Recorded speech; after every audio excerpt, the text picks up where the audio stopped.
Mental health plays a large role in your overall holistic health. As we go through these mental health presentations, some of the slides will have cartoons depicted on the bottom of them. In no way are they there to make fun of or belittle someone with mental health problems or a mental illness. They're there to enhance the student's understanding of what that mental health problem is. I sure hope they don't offend anyone. It's very hard when you're doing a PowerPoint presentation and a voiceover to truly give the student a handle on what that illness is about. So they're just there to enhance the student's understanding of mental illness. Let's look at the difference between mental health and mental illness. Mental health, you're comfortable with yourself, you understand who you are, what you want to accomplish, and you're working towards that. You're also feeling good about your relationship with others. We don't have to get along with everyone, but we have to feel like we're doing a good job being a member of society in some way, shape, or form. You have to be able to meet the demands of life. Life puts all sorts of demands on you. Getting up on time, going to work, staying clean, having everything you need to be successful at whatever it is you're doing, getting an education. All these different demands are placed upon you. Mental illness, on the other hand, is any of these four things could be happening. Either you're having a low self-esteem or self-concept, I can't stand myself, no one would care if I wasn't here, stuff of this nature. Being unable to relate to others. Anytime someone's not exactly like you, you say, they're stupid. I can't stand them. They're retarded. Things of this nature people will say underneath their breath or out loud. Being incapable of coping with personal problems. A personal problem arises and some people shut down. They show emotional anger. They quit whatever they're doing. Having difficulty distinguishing between fantasy, imagination, and reality. Some people live in a fantasy world. Some people make up stories and believe those stories, or they see things or hear things or they're just not going on. I found these 10 Commandments of Mental Health online. I really like these. Pause this video at this point in time and read through them yourself.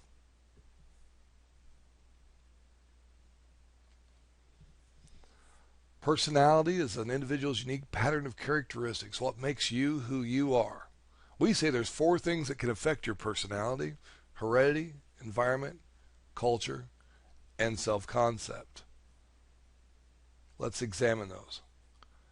Heredity. Some of us inherit genes that make us tall, dark, handsome. Others, inherit genes that change and make their facial features look different or their body form look different than others. Society has a tendency to judge us based on our looks in some way, and in return, how people treat us based on our looks can affect our personality or the personality we develop. Even looking at these young ladies, the same thing is portrayed, especially in females. Society, for some reason is really giving them, you have to have this exact look. If you don't have it, you need to work to fix it. Your environment plays a lot on your personality. What's influencing you? What are you watching on the TV? Who are your friends you're running around with? Who's the role models, the people you look up to and want to be like? What video games are you playing? What are you doing about sex? Are you having sex? Are you watching videos? Are you reading magazines that are inappropriate? Drugs or alcohol, are they a part of your life? Are you hanging around people that have this as a part of their life? Gangs. Gangs can influence people's, it's like their family. It changes and influences their priorities. And do you have any bad habits like gambling or something of this nature? All these things can affect your overall personality. Culture. Each one of these cultures have things that they cherish, things that they believe are norms or values, and all those in return can actually affect your personality.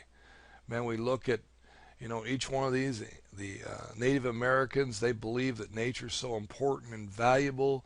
They look at nature completely different than any other culture would. That's just an example. Self-concept, what's your true feelings about yourself? Are you Ricky Bobby over here at the bottom left-hand corner and you believe when you get up in the morning you go to the bathroom and excellence comes out? Or are you like the young man to the right over here and you just hate yourself and think someone ought to blow your head off? Somewhere in the middle between the two of them is normal. Okay, we want you to feel positive, think positive, and act positive. People will see this about you, see your attitude, see your energy, and want to emulate it.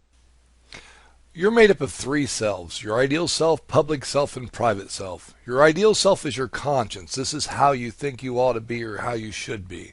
This is influenced dramatically by your parents. They teach you right from wrong when you're young, and that's that conscience, that voice inside you. Your public self is your reputation, how you want others to perceive you. That you'll do anything you can for them to accept you in some way, shape, or form. The private self is the actual you when no one's around.